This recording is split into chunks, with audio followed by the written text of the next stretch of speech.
J'espère que vous allez bien, j'espère que vous vous portez bien.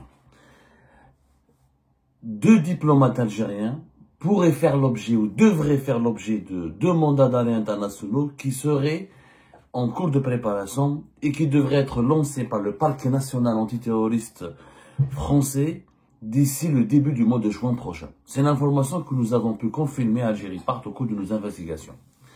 Ces deux dirigeants diplomates algériens, il s'agit du premier secrétaire de l'ambassade d'Algérie à Paris, un certain Selloum S, et l'adjoint consul du consulat d'Algérie à Créteil, un certain Houssam Eddine B. Les deux diplomates algériens, ils ont l'immunité diplomatique en tant que représentants, agents diplomatiques officiels de l'État algérien accrédités en France. Ils avaient quitté le territoire français, ils ne sont plus en fonction en France, puisque Selloum S a été rapatrié vers l'Algérie en mois de juillet 2024 et Houssam Eddine B a été rapatrié vers l'Algérie au mois de décembre 2024. Ils n'occupent plus de fonction. Mais ils ont gardé le statut de diplomate. En réalité, ils auraient gardé le statut de diplomate. On ne sait pas qu'est-ce que ces deux personnes sont devenues. Allons étape par étape pour comprendre l'information. Ces deux diplomates algériens sont accusés dans l'affaire MLDZ. Au départ, ils étaient des suspects, c'est-à-dire que ils sont d'abord accusés dès le départ par l'enquête sécuritaire.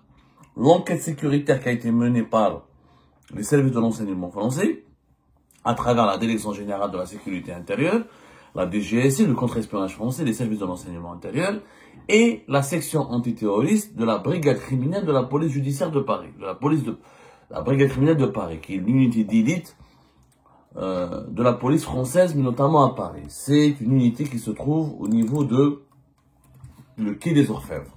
C'est pratiquement la direction générale de la police française. Ça s'appelle la brigade criminelle de Paris. Ces deux services de sécurité ont enquêté de façon très approfondie sur le rôle de ces deux diplomates algériens dans l'affaire MLDZ. Il y a des révélations qui ont été faites récemment. Je crois que vous les avez bien suivies. Nous avons fait plusieurs émissions. Les deux diplomates, l'adjoint consul de Créteil, l'adjoint consul de consulat d'Algérie de Créteil et le premier secrétaire de l'ambassade d'Algérie ont été identifiés comme étant les acteurs, parmi les acteurs principaux, je dis bien parmi les acteurs principaux de l'organisation, de l'enlèvement, de la séquestration en relation avec une entreprise terroriste dont avait été victime le blogueur et cyberactiviste et opposant algérien MLDZ le 29 avril 2024. La justice française, là, ça c'est le dossier sécuritaire, la DGSI, la police, les éléments, l'unité, les enquêteurs de l'unité antiterroriste de la brigade criminelle de la police de Paris ont incriminé ces deux personnes comme ayant joué un rôle important, un rôle déterminant dans l'affaire MLDZ. Le dossier sécuritaire, l'enquête sécuritaire a été ensuite transmise au parquet national antiterroriste, qui est la plus haute juridiction française qui enquête sur toutes les affaires et les crimes qui ont en relation avec le terrorisme. Et le kidnapping, la séquestration, tout acte de violence qui vise à troubler gravement l'ordre public peut être qualifié de crime terroriste. C'est le cas de l'affaire MLDZ, touché à une personnalité publique étrangère réfugiée sur le sol français par des criminels liés à un État étranger ou liés au service secret d'un État étranger. Pour la justice française, c'est un crime terroriste, c'est une entreprise terroriste. Alors, le PNAT, le parquet national antiterroriste, qui relève du tribunal judiciaire, qui est basé au tribunal judiciaire de Paris, a d'abord adressé des convocations. C'était au mois d'avril. Au mois d'avril dernier, il a adressé des convocations judiciaires. À qui elles ont été envoyées ces convocations judiciaires? À l'ambassade d'Algérie à Paris. Pourquoi? Parce que ce sont deux diplomates qui relevaient, qui travaillaient pour l'ambassade d'Algérie. Le premier secrétaire de l'ambassade, le deuxième adjoint consul au consulat de Créteil, le consulat d'Algérie à Créteil. Les convocations sont restées lettres mortes. Il n'y a pas eu de réponse. Il me semble le 15 mai 2025, ça fait pratiquement un mois et quelques, presque un mois et une semaine, plus d'un mois après les convocations, il n'y a pas eu de réponse. Les deux intéressés ne se sont pas manifestés. La justice française a envoyé à l'ambassade d'Algérie, parce que c'était leur ancienne adresse. Ils étaient hébergés et travaillaient pour l'ambassade d'Algérie. Comme ils ont le statut de diplomate, ils sont obligés de passer par l'ambassade d'Algérie.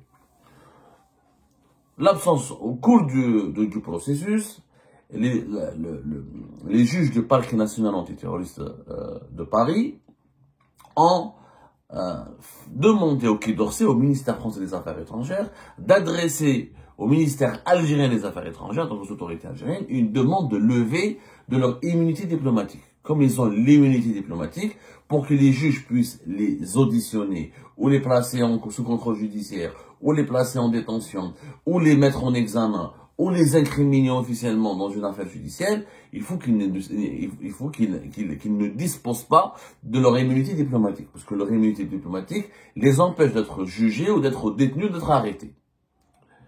Donc, il y a eu une demande qui a été officiellement adressée aux autorités algériennes. Cette demande, elle est restée sans suite. Maintenant, les juges du parquet national antiterroriste, ils sont dans l'obligation, s'ils veulent continuer l'enquête, s'ils veulent approfondir leur investigation, s'ils veulent comprendre le rôle qui a été joué, s'ils veulent déterminer la vérité dans l'affaire MLTZ, de lancer ce qu'on appelle des mandats d'arrêt internationaux. Alors, comment ça va se passer? Parce que c'est inédit ce qui se passe. C'est vraiment inédit ce qui se passe entre l'Algérie et la France, et c'est peut-être la première fois qu'une juridiction française, que des juges français, que notamment le parquet national antiterroriste, c'est pas une affaire de corruption, c'est pas une affaire de délit commun, c'est pas une affaire de violence conjugale, c'est pas une affaire de droit commun, c'est une affaire de crime d'entreprise terroriste. Une entreprise terroriste. Pour vraiment comprendre la loi.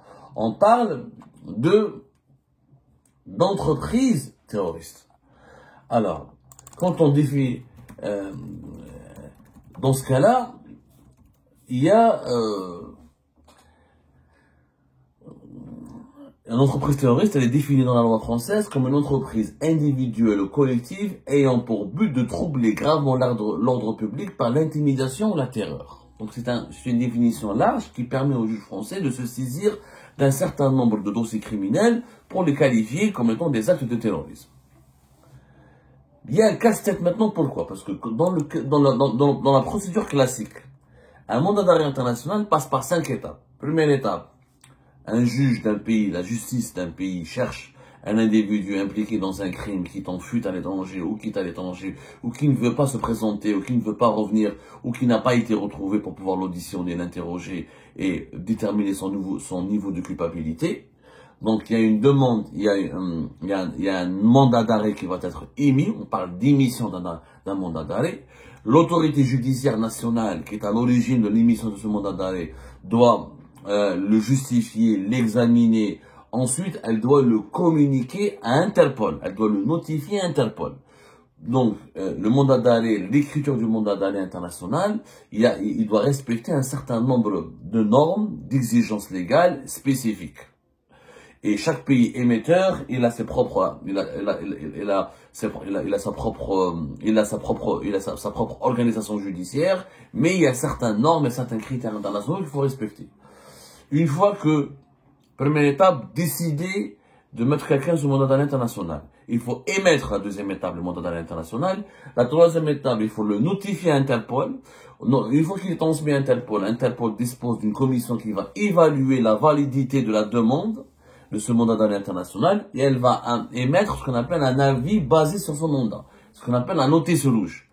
Interpol, elle enregistre le mandat d'arrêt international, elle le valide, elle l'enregistre et elle décide de diffuser une notice rouge. C'est quoi une notice rouge? C'est une base de données commune à toutes les organisations policières d'une centaine d'États à travers le monde. Et ce sera là-bas sur le principe, à partir de cette base commune, que les polices et les services de sécurité du monde entier collaborent pour retrouver les personnes qui sont recherchées pour des crimes transfrontaliers ou pour des crimes dangereux et qui ont échappé à la justice de leur pays ou à la justice du pays où ils ont commis ce crime. Donc il y a une collaboration entre les polices de tous les pays du monde et Interpol, donc diffuse aux agences d'application, à toutes ces agences à travers le monde, cette notice rouge. Donc les autorités locales, une fois qu'ils ont, et c'est là la cinquième étape, c'est l'arrestation et l'extradition. Lorsqu'un individu est localisé sur la base de cette notice rouge d'Interpol, donc le pays dans lequel se réfugie cet individu, il doit arrêter cet individu. Ensuite, une fois que son arrestation est effectuée, il doit l'examiner l'affaire judiciaire pour laquelle il est accusé. Ensuite, il décidera, selon sa loi, est-ce qu'il doit le juger lui-même ou est-ce qu'il doit le remettre au pays demandeur qui demande son extradition. Et là, Interpol, son travail s'arrête. Interpol n'oblige pas les pays à extrader forcément les criminels ou les personnes recherchées vers leur pays d'origine ou vers le pays qui les recherche parce que c'est le pays dans lequel ils auraient commis des crimes. Donc chaque pays est souverain. Parce que les pays, pour les extraditions, normalement, il y a des conventions judiciaires qui doivent, chaque pays doit négocier avec le pays qui demande quelqu'un une convention d'extradition. Quand il n'y a pas de convention d'extradition, c'est d'autres protocoles de coopération judiciaire qui doivent être mis en place pour extrader la personne qui est recherchée. Et d'autres pays n'extradent pas. Ils ont traîné, ils disent, on va nous juger, on va d'abord trancher nous-mêmes et on va voir est-ce que les accusations qui sont portées à son encontre sont conformes à notre loi, à nos lois, ou aux exigences de notre loi. Voilà les 5 étapes, globalement, comment ça se passe. Sauf que quand il s'agit de quelqu'un, d'un diplomate, d'un dirigeant politique ou militaire, ou de quelqu'un qui a l'immunité diplomatique, ça change. Parce que l'immunité diplomatique, elle protège les personnes des arrestations et des détentions. Sauf, comme le dit la Convention de Vienne, de 1961, sauf cas de crime grave. Un cas de crime grave. La Convention de Vienne, elle est très claire là-dessus. Quand il y a un crime grave, il n'y a plus de possibilité de bénéficier encore de l'immunité diplomatique. Sauf que il faut déterminer le crime grave. Qu'est-ce que c'est qu'un crime grave, etc. Donc, ça, c'est des lois qui entrent en jeu, les lois de chaque pays.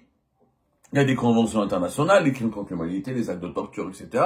Ensuite, chaque pays, il est souverain pour dire est-ce que ce dirigeant qui a l'immunité diplomatique, je peux l'arrêter ou pas, sauf s'il y a des mandats d'arrêt lancés par le CPI, la Cour pénale internationale. Et encore, comme dans le cas de Netanyahou, on le voit, c'est extrêmement compliqué de le faire appliquer parce qu'il y a toujours des clauses d'immunité diplomatique et ces clauses d'immunité diplomatique, elles sont interprétées différemment d'un pays à un autre. Mais globalement, l'immunité diplomatique, elle protège, par exemple, Houssam el-Din B et Selloum S. Si demain, le parquet national antiterroriste français lance un demande d'arrêt international contre eux, s'ils voyagent ailleurs à l'étranger, ils peuvent être arrêtés. Les pays qui les arrêteront sont par la suite souverains. Où ils décident de respecter leur immunité diplomatique, ils ne les toucheront pas. Où ils décident de les arrêter et ils demandent aux autorités algériennes de lever leur, où ils décident aux autorités algériennes de lever leur immunité diplomatique, où ils vont eux-mêmes ne pas reconnaître leur immunité diplomatique s'ils estiment que les crimes pour lesquels ils sont recherchés en France, c'est un crime grave. Généralement, les crimes de séquestration, d'enlèvement, entreprise terroriste, violence, tentative d'assassinat, ça, l'immunité diplomatique, elle tombe. Donc, où ces pays-là vont expulser Houssam el-Din B et, comme on appelle ça, Selloum S vers l'Algérie, où ils vont collaborer avec la justice française, ils vont les arrêter pour les remettre à la justice française. Dans les deux cas, si les mandats d'arrêt internationaux sont enregistrés à l'encontre de ces deux diplomates algériens, ils seront on va dire dans de sales draps, ils auront énormément de difficultés à voyager à l'étranger. Maintenant, d'autres sources judiciaires, notamment des sources judiciaires algériennes, contestent la procédure mise en place par le parquet national antiterroriste français, ou contestent les procédures que la justice française voudrait mettre en place, on va dire. Parce que selon des sources judiciaires proches, selon des sources judiciaires algériennes, le parquet national, le PNAT, le parquet national antiterroriste français, ne doit pas se contenter uniquement d'adresser des convocations judiciaires à l'ambassade d'Algérie, puisqu'ils ne travaillent plus à l'ambassade d'Algérie. D'ailleurs, on ne sait pas qu'est-ce qu'ils deviennent, ces personnes-là. Houssam el-Din B, qui a le rang de lieutenant-colonel, il est membre des services secrets algériens, et Selloum S, qui a le rang de commandant, donc qui est aussi membre des services secrets algériens. On ne sait pas s'ils ont été affectés à notre poste, ou ils sont uniquement détachés à Alger. D'ailleurs, logiquement, s'ils sont à Alger, ils n'ont plus d'immunité diplomatique. Par contre, l'État algérien pourrait leur accorder l'immunité diplomatique s'ils veulent voyager, s'ils doivent partir en mission à l'étranger. Donc maintenant, on ne sait pas quelle est leur situation. Est-ce qu'ils ont été retirés de leur poste? Est-ce qu'ils ont changé de poste ou est-ce qu'ils ont été uniquement ou momentanément, provisoirement rapatriés vers l'Algérie? Il y a une opacité totale. Et les sources algériennes, même les sources algériennes les mieux informées, n'arrivent pas à trouver l'information sur le statut actuel de ces deux personnes citées et recherchées par la justice française et incriminées pour le moment par les services de sécurité français dans l'affaire MDZ. Donc on ne connaît pas très bien le statut. Mais ce qu'on sait, c'est que ce que nous disent les sources judiciaires algériennes, c'est qu'il devrait y avoir une commission rogatoire internationale. Ça veut dire que le PNAD devrait demander à la justice algérienne de procéder à leur interrogatoire ou de leur demander, de leur faire parvenir une convocation pour qu'ils viennent, pour qu'ils se présentent à Paris. Et une fois que si la justice algérienne collabore avec la justice française et elle adresse à Houssam Eddine B et à Selloum S des convocations judiciaires en bonne et due forme. Et si à ce moment-là, les deux personnes ne veulent pas se rendre à Paris pour être interrogées ou auditionnées par les juges du parquet national antiterroriste, là, on pourrait passer à l'étape du mandat d'arrêt international.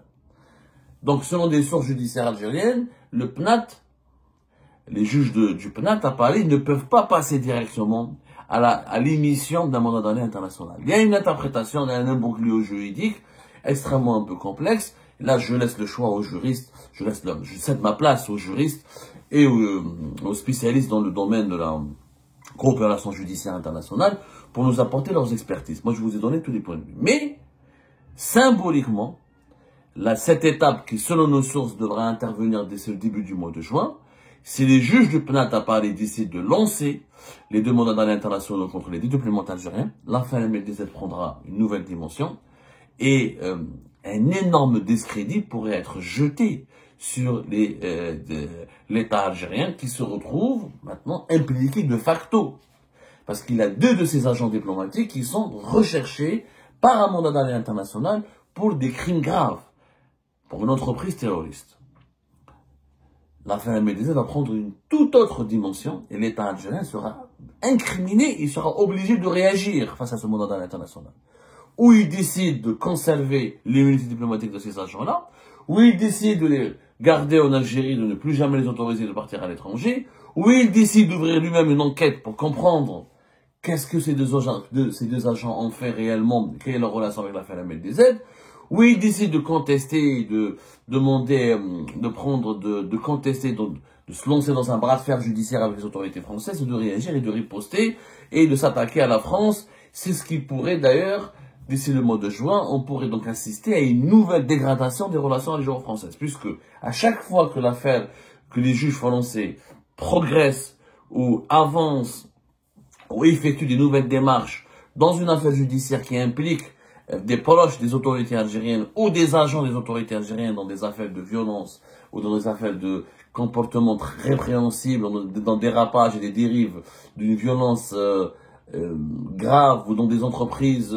criminelles perpétrées à l'encontre d'une certaine personnalité de l'opposition algérienne en France, à chaque fois que la justice française progresse dans ces dossiers-là, on voit que les autorités algériennes aggravent le bras de fer diplomatique et politique avec la France, sanctionnent les intérêts diplomatiques et politiques français, essayent d'expulser des diplomates français, ou de sanctionner les intérêts économiques français, ou de réduire significativement réduire significativement le niveau des relations bilatérales avec la France. Donc, les premières conséquences ne seront peut-être pas juridiques, parce qu'il faudra du temps pour savoir est-ce que les mandats d'arrêt internationaux seront enregistrés, seront validés, pourront avoir lieu ou pas. Mais en tout cas, si l'annonce intervient d'ici le début du mois de juin, comme nous l'attestent nos sources, on va assister à une nouvelle tournade, mais vraiment à une nouvelle crispation, mais je dirais plus que crispation, ça sera un nouvel orage, ça sera un orage très violent dans les relations bilatérales entre les deux pays.